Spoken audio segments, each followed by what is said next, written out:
The most important part of CoRT by far is the CoRT1 and those 7 basic tools.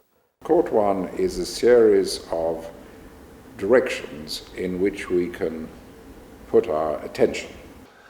I think CoRT1 is a good basic set of thinking skills.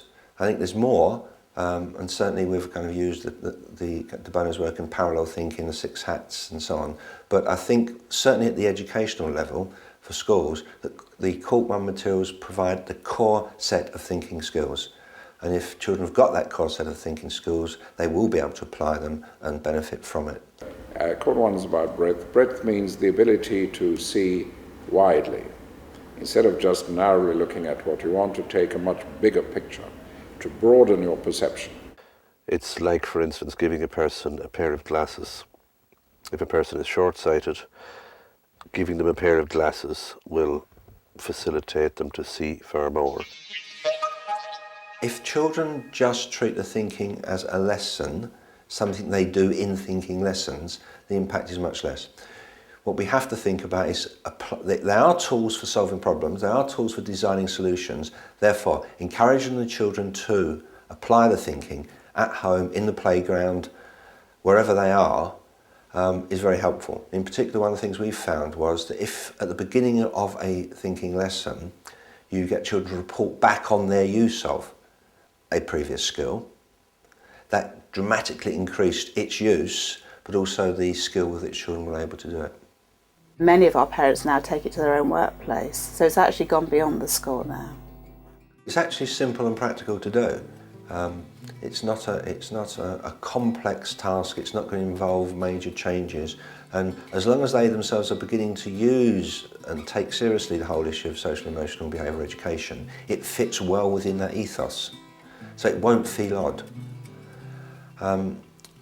But make sure, I mean, certainly in kind of twilight sessions or lunchtime sessions, getting a group of teachers together to use the materials themselves to look at their own issues is a good way to start, because it will convince them of the power of it.